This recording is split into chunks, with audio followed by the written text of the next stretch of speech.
Bismillahirrahmanirrahim. Dear students, Assalamu alaikum.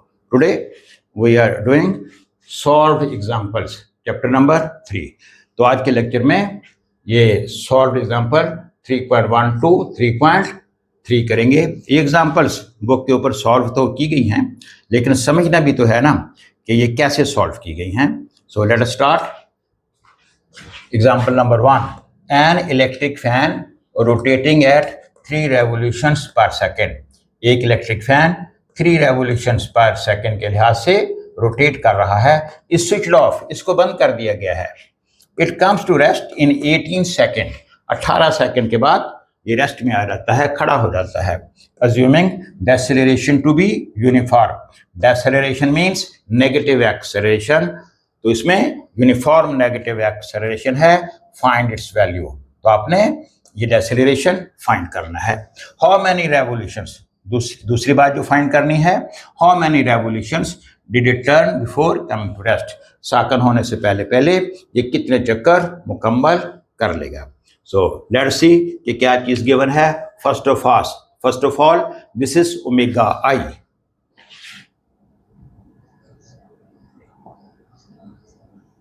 Three revolutions per second, then omega f, that is 0, then t 18 second, and to find alpha। Formula, कौन सा formula इस्तेमाल करेंगे? Alpha is equal to omega F minus omega I over T. Omega F 0, omega I 3, t 18. This is minus 3 over 18. 3 1 are 3, 3 6 are 18. तो ये बनता है minus 1 over second, 1 over 6 revolutions पर second square. इसको पॉइंट में करें तो ये बनेगा 0.17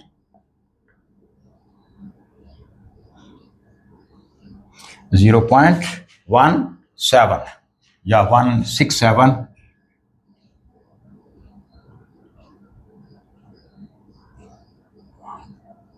revolutions per second square.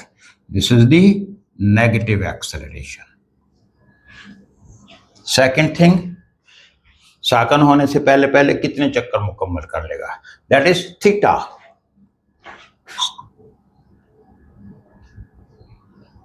Theta के लिए formula omega I T plus half alpha T square. Omega I 3 T 18 plus half alpha, alpha की वैल्यू माइनस 1 ओवर 6 निकाली है, एंड टी स्क्वायर 18 का स्क्वायर। आप कैलकुलेटर यूज कर सकते हैं, लेकिन ये इजी है, बगैर कैलकुलेटर के भी हो जाएगा। ये देखिए 3 8 are 54 and 3 1 are 3 and 2 5. This becomes 54 minus 1 over 2 into 1 over 6 into 18 into again 18. 6 3s are 18, 2 9s are 18. It is 54 minus 3 9s are 27. 54 में से 27 माइनस करें तो 27 रेवोल्यूशंस। तो साकन होने से पहले पहले ये 27 रेवोल्यूशंस कंप्लीट कर लेगा। सो this is the end of example number 1। Example number 3.2. If a CD spins at 210 RPM revolutions per minute, एक CD 210 revolution per minute से रोटेट कर रही है, स्पिन कर रही है। What is the radial acceleration?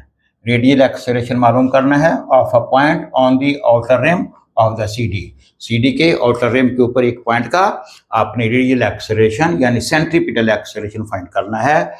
CD is 12 centimetre in diameter इसका 12 centimetre दिया गया है। ये देखिए जी, ये एक सीडी है,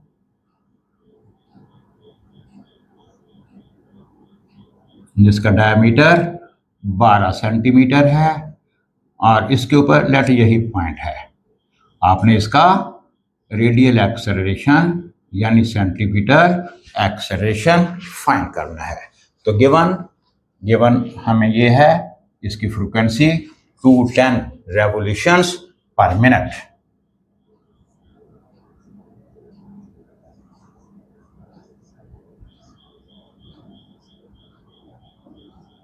आरपीएम या इस तरह से आप लिख सकते हैं।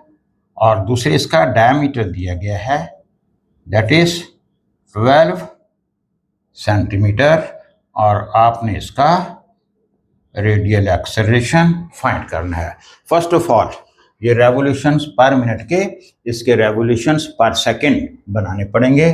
तो एफ हमारे पास आ जाएगा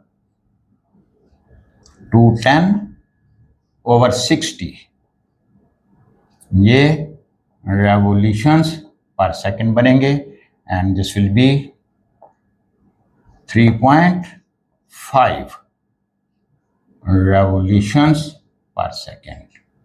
Secondly, we need radius, क्योंकि आप लोग जानते हैं कि हमने जो मालूम करना है सेंट्रीपिटल एक्सेलरेशन, उसका formula that is R omega square.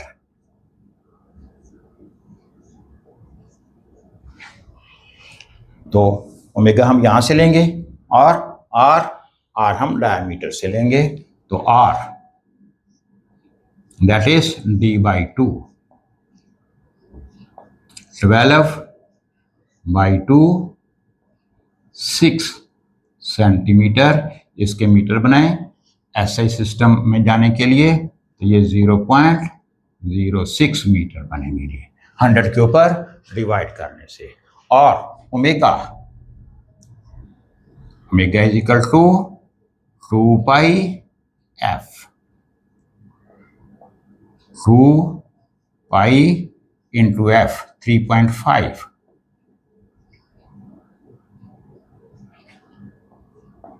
तो ये 3.5 से मल्टीप्लाई करें तो 7π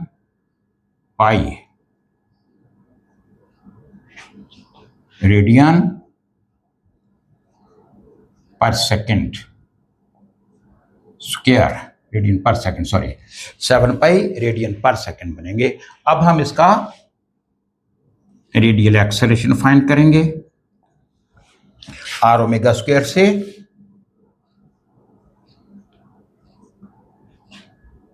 आर हमारे पास 0.06 एंड ओमेगा हमारे पास 7π का square.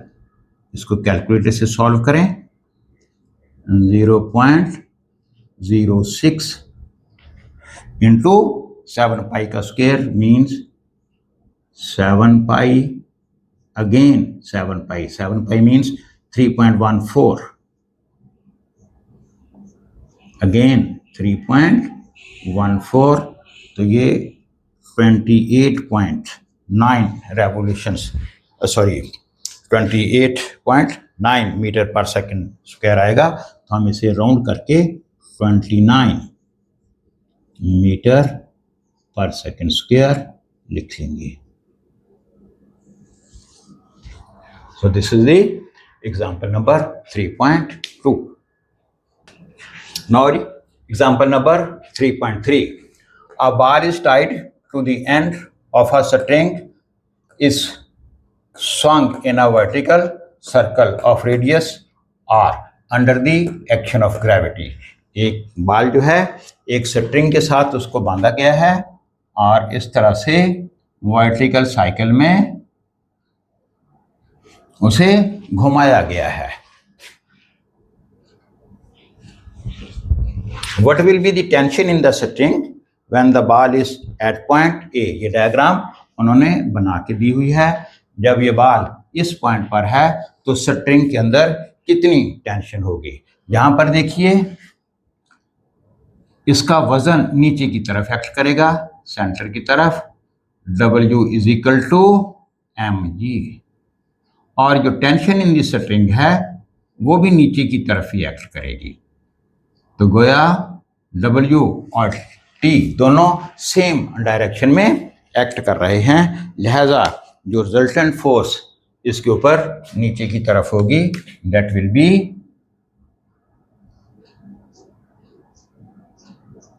mg plus T,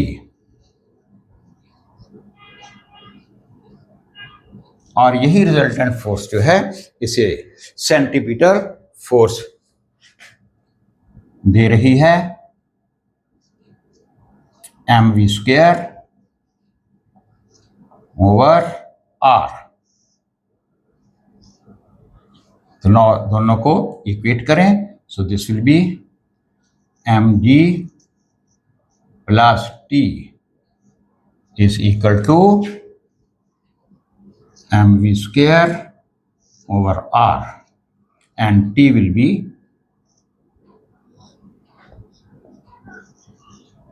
mv square over r minus mg।